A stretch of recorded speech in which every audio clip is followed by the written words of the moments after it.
भालू गबरू रोज झील में मछलियां पकड़ने जाता था। एक दिन उसने देखा कि झील का पानी गंदा हो गया है क्योंकि कई जानवर कचरा फेंक रहे थे। गबरू ने सभी को समझाया कि अगर झील खराब हो गई तो सबकी प्यास और भोजन दोनों मुश्किल में पड़ेंगे। उसने खुद सफाई शुरू की और धीरे धीरे सारे जानवर उसके साथ जुड़ गए। जल्द ही झील फिर से साफ और चमकदार हो गई। मोरल: प्रकृति की रक्षा सबकी जिम्मेदारी। और कहानी खुलाक लोमड़ी और सच्ची दोस्ती। जंगल में तोमी नाम का एक छोटा खरगोश रहता था। एक दिन तेज भूखी लोमड़ी ने उससे मदद मांगी और कहा कि वह रास्ता भूल गई है। खरगोश ने मासूमियत से उसे अपने घर का रास्ता दिखा दिया, लेकिन पास ही बैठे कछुए तिम्मी ने समझ लिया कि लोमड़ी का इरादा अच्छा नहीं है।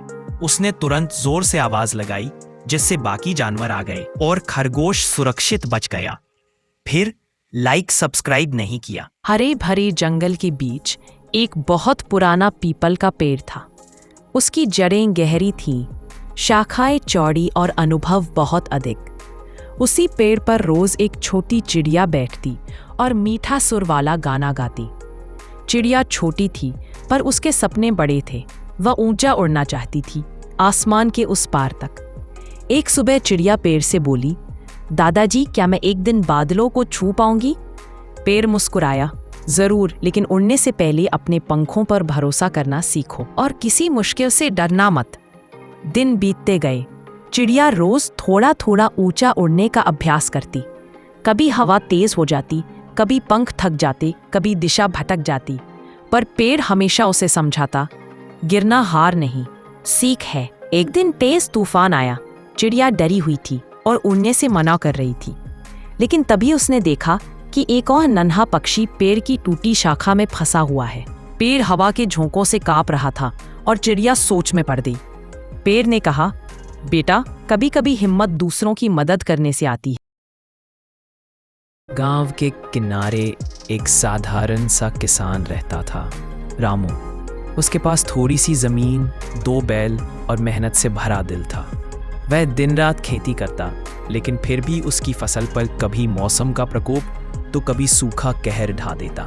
पैसे कम थे पर दिल बड़ा था। एक साल भारी सूखा पड़ा, खेत सूख गए, तालाब खाली हो गए। एक बूढ़ा व्यक्ति मिला, भूखा, थका और प्यासा।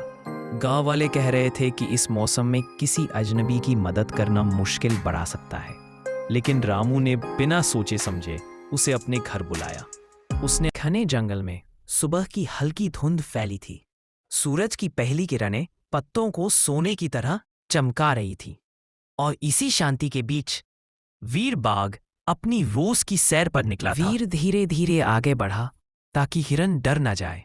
उसने अपनी ताकत नहीं बल्कि समझदारी का इस्तेमाल किया और धीरे धीरे कीचड़ हटाकर हिरन को बाहर निकाल लिया। पर किस्मत ने जंगल के लिए कुछ और ही तय किया था। अचानक दूर से एक बड़ा धमाका हुआ। जंगल के एक हिस्से में भयंकर आग लग चुकी थी। जानवर घबरा रहे थे, पर वीर नहीं। उसने हाथियों को आदेश दिया, पेड़ गिराकर आग रोकनी होगी। हिरनों और खरगोशों को सुरक्षित जगह भेजा गया और बंदरों ने सूखी शाखाएं हटाना शुरू किया। ज़ीर खुद झील में कूदा और अपनी जबरदस्त ताकत से पानी फेंककर आग को कम करने लगा। हाथियों ने भी अपनी पूरी ताकत झोंक दी। धीरे धीरे आग कम होती गई। कई घंटों की मशक्कत के बाद आखिरकार आग बुझ गई। जंगल बच गया और सबकी नजरें वीर पर थीं, उस बाघ पर जो सच में जंगल का रखवाला था। ताकत से नहीं, दूसरों की रक्षा करने की हिम्मत से कोई असली राजा बनता है।